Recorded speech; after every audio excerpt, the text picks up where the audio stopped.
Hai guys, bertemu lagi dengan saya, sang narator kesayangan kalian semuanya tentunya. Apa kabar kalian semuanya? Semoga selalu sehat dan sukses selalu ya. Oke, tak perlu berlama-lama lagi, langsung saja. Mari kita mulai filmnya.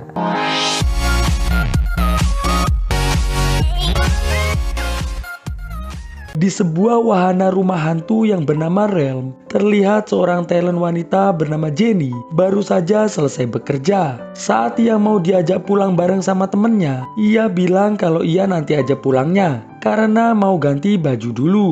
Setelah teman-temannya itu pergi, tiba-tiba tanpa Jenny sadari, ada seseorang ngasih tanda merah di leher Jenny kayak begini. Setelah ganti baju, ia pun berinisiatif masuk kembali ke rumah hantu untuk memeriksa apakah ada kerusakan barang atau tidak. Saat Jenny ngirim pesan ke temannya yang bernama Jessie, tiba-tiba ia ngelihat ada ponsel menyala di salah satu ruangan. Ia pun segera mengambil ponsel tersebut yang ternyata adalah ponsel milik Jessie. Ketika Jenny masih bingung, tiba-tiba semua lampu di rumah hantu tersebut diubah menjadi lampu warna merah kayak gini, gak tahu sama siapa. Jenny yang mengira ia sedang dikerjain Jessie langsung nyari Jessie ke ruangan lain. Namun sampainya Jenny di lorong, terlihat ada seorang bertopeng yang langsung mengejarnya. Setelah Jenny ketangkep, orang bertopeng ini langsung menyereset rambut dan leher Jenny sampai meninggoy. Lalu orang tersebut menaruh kembali topeng dan baju yang ia pakai di ruangan kostum dan segera pergi entah kemana.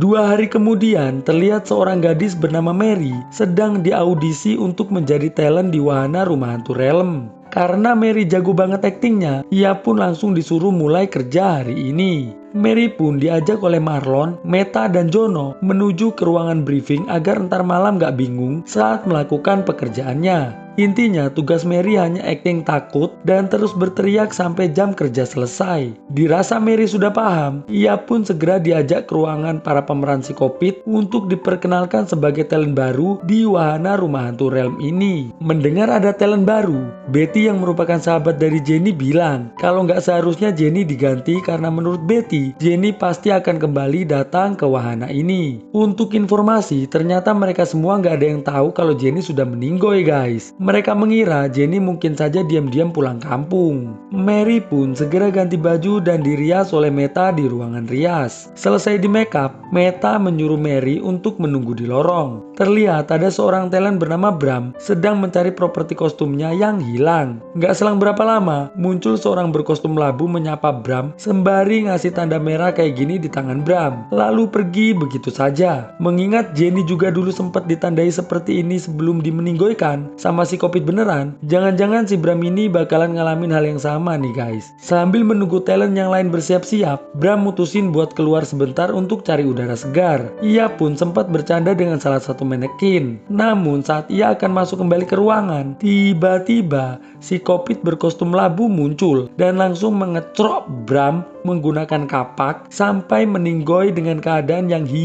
serem banget loh guys. Di dalam ruangan, Marlon yang sudah memakai kostum memberikan arahan dan semangat kepada semua talent untuk mulai beraksi menakut-nakuti para pengunjung di rumah hantu tersebut. Di luar, para pengunjung sudah gak sabar ingin masuk ke dalam rumah hantu nih guys. Di dalam rumah hantu, Mary sedang dibantu oleh Jono untuk mengikat tangannya agar aktingnya lebih kelihatan real gitu guys. Di luar, Marlon mulai memberikan cerita-cerita horor pada para pengunjung yang sedang mengantri agar sebelum masuk mereka udah merinding duluan. Di dalam rumah hantu, Mary dan Jono yang dengar 2 orang pengunjung berjalan masuk langsung memulai aktingnya nih guys. Ternyata aturannya pengunjung yang masuk ke rumah hantu ini hanya diperbolehkan per 2 orang saja. Setelah 2 orang berhasil menemukan jalan keluar, maka 2 orang lagi baru boleh masuk dan begitu seterusnya. Singkat cerita, selesai bekerja, terlihat Marlon memecat salah satu talent karena dianggap kurang semangat saat menakut-nakuti pengunjung.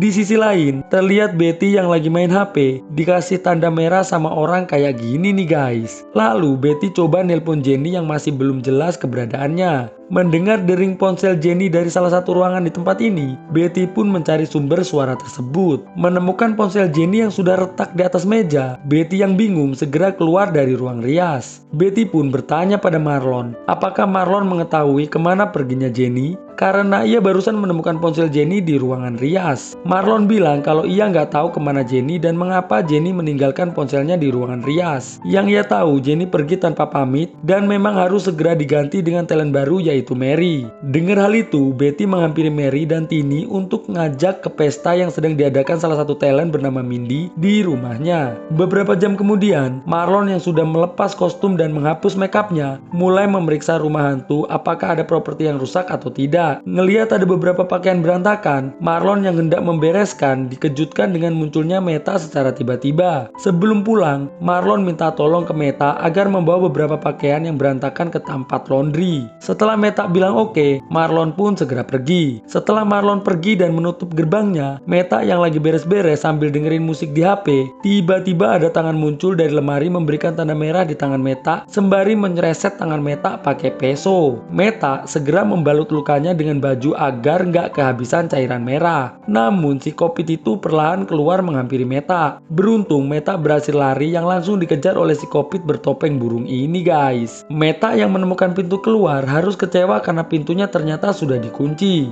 Ia pun berusaha sembunyi di tempat permainan kayak begini nih guys. Syukurnya Meta berhasil keluar gedung. Dengan menggunakan stick golf, ia berusaha membuka gerbang namun nggak bisa. Nggak ada pilihan lain, ia pun berniat memberikan perlawanan pada sang psikopit. Namun gagal, dan aksi kejar-kejaran pun kembali terjadi nih guys. Setelah Meta berhasil ditangkap sang psikopit itu pun segera memasukkan Meta ke alat kayak beginian sampai meninggoy dengan keadaan yang pastinya serem banget. Sesampainya di rumah Mindy, Mary, Tini, dan Betty segera masuk ke rumah. Terlihat Mary yang merupakan talent baru segera mengakrabkan diri dengan talent-talent senior lainnya agar nggak dibilang introvert. Saat Mary sedang asik ngobrol dengan seseorang talent bernama Budi, tanpa disadari siapapun, tiba-tiba ada yang ngasih Budi tanda merah kayak gini nih guys. Di sini saya mulai berpikir nih, apakah si Kopit yang ada di rumah hantu sudah berada di pesta ini juga? Atau si Kopitnya gak cuma satu nih guys, tapi ada dua?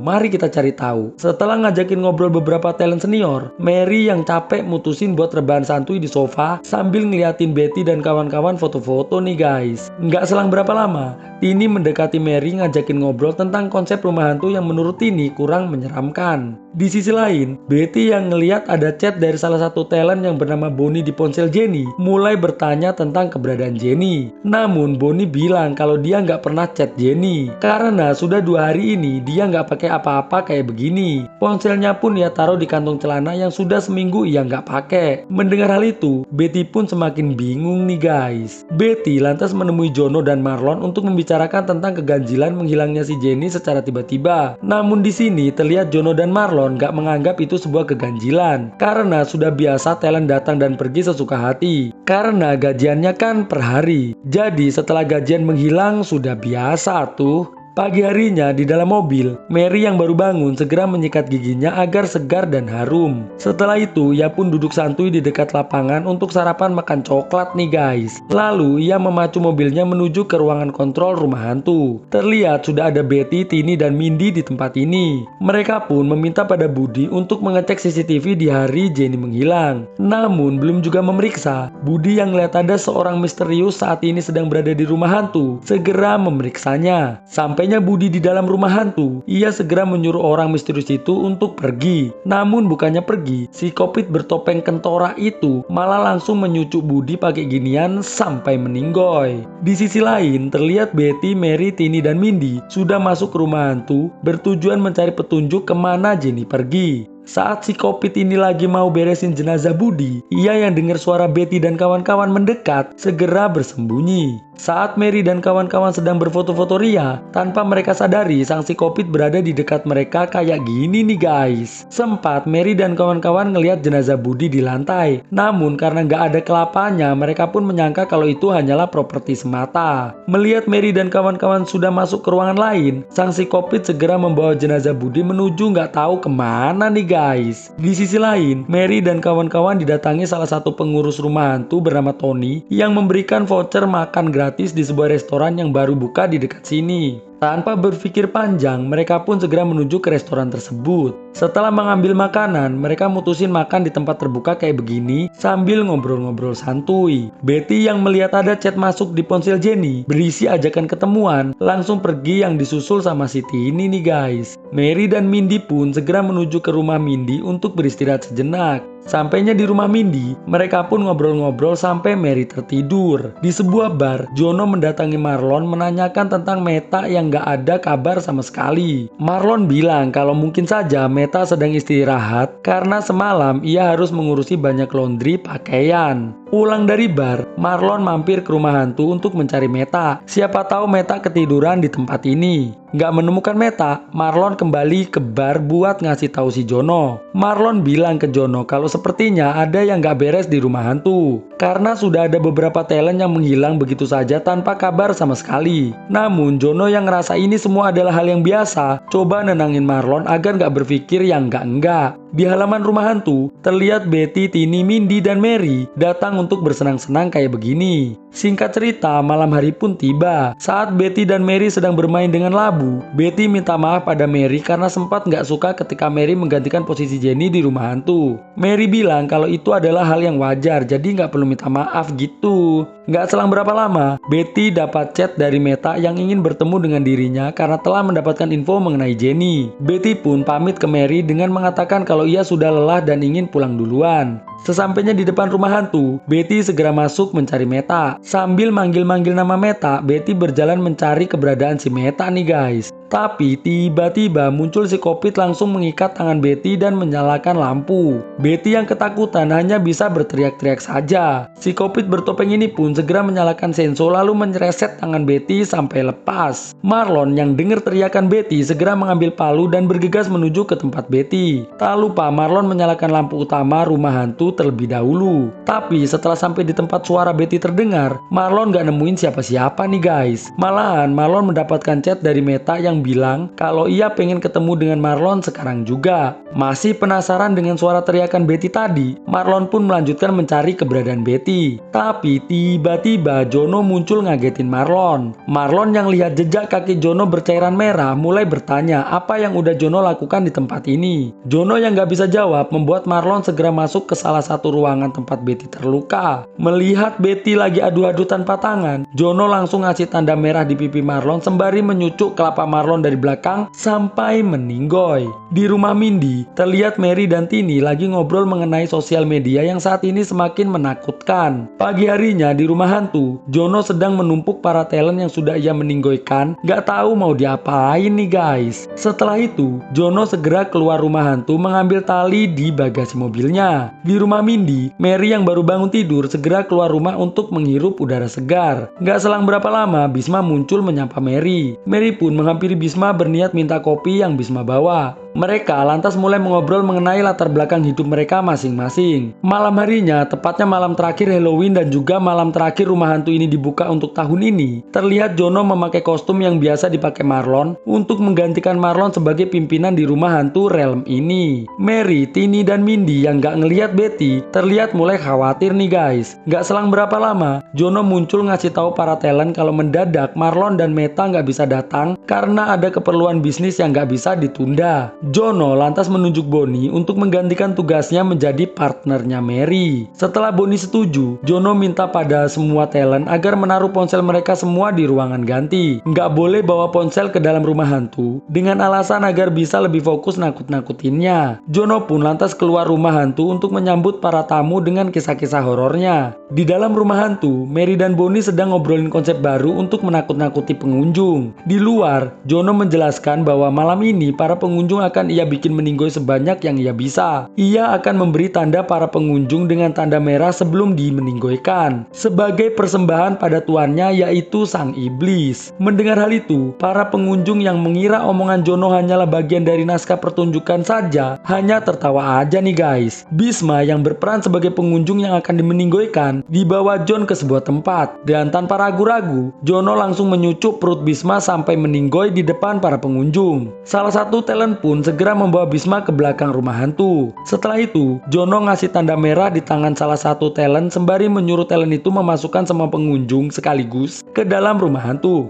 Di belakang rumah hantu, salah satu talent yang sadar ternyata Bhisma meninggoy beneran langsung segera mencari bantuan sekaligus memperingatkan talent yang lain. Jono yang ngelihat Mary dan Bonnie malah bertukar peran langsung ngasih tanda merah ke Mary sambil bilang kalau seandainya Mary nggak tukar peran maka yang akan ia tandai adalah Bonnie. Mary yang nggak ngerti maksud Jono hanya kembali melanjutkan aksinya. Sedangkan Jono dan para pengunjung melanjutkan perjalanan menelusuri rumah hantu tersebut. Terlihat Jono terus memberi tanda merah kepada talent yang ia temui. Tapi nggak semua talent. Entah apa maksudnya, saya juga masih belum tahu nih guys. Di luar rumah hantu, talent yang tadi bersama Bhisma ngasih tahu Tini agar menelpon 911 karena Jono udah membuat Bhisma meninggoy beneran. Namun sayang, ponsel mereka kan berada di ruang ganti. Setelah talent yang bernama Bambang ini mendapatkan ponsel dari pengunjung, ia pun segera menelpon 911. Tini yang ingin membuktikan sendiri kalau omongan Bambang benar, menuju ke tempat Bhisma untuk mengeceknya.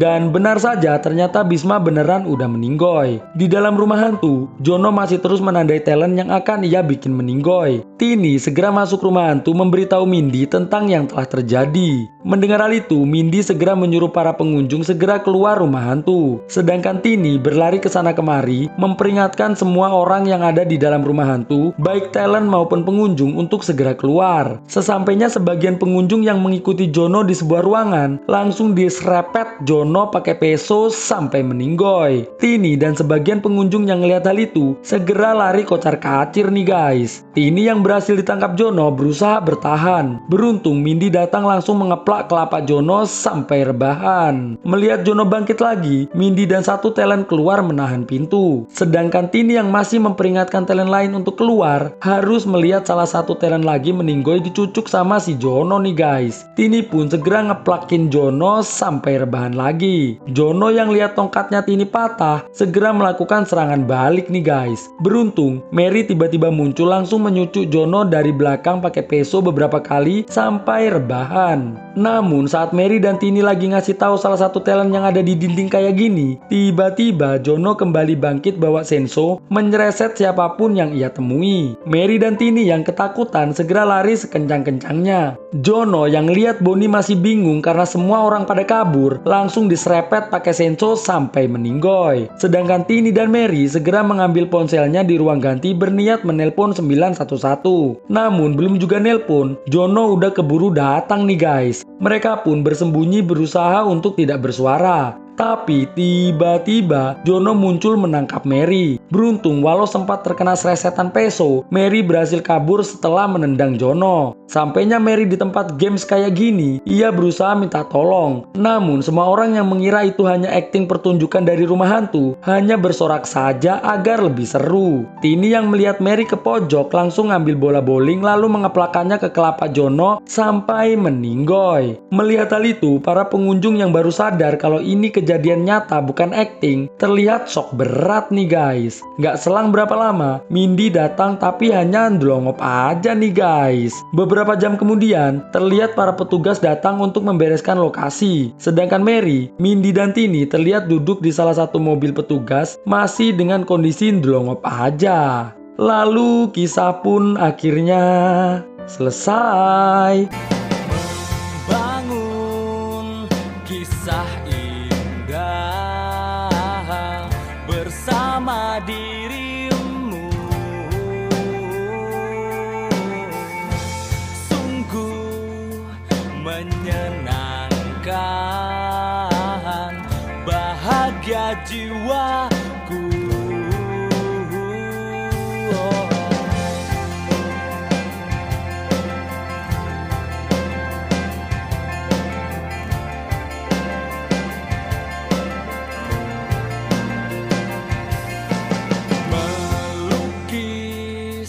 Warna indah di dalam hati kita, jalani semua kisah bersama kita. Katakan apa yang kau mau,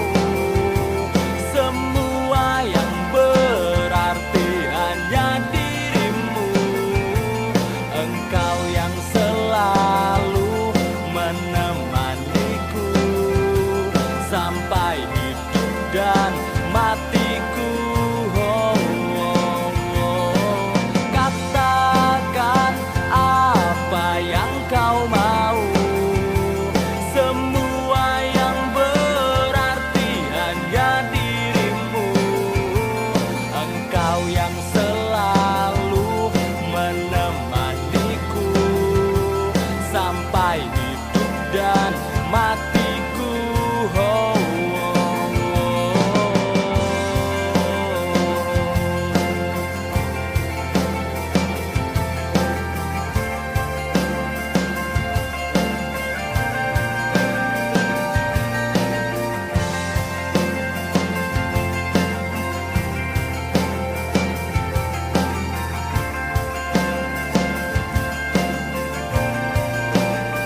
dirimu. Engkau yang selalu menemaniku sampai hidup dan matiku. Oh.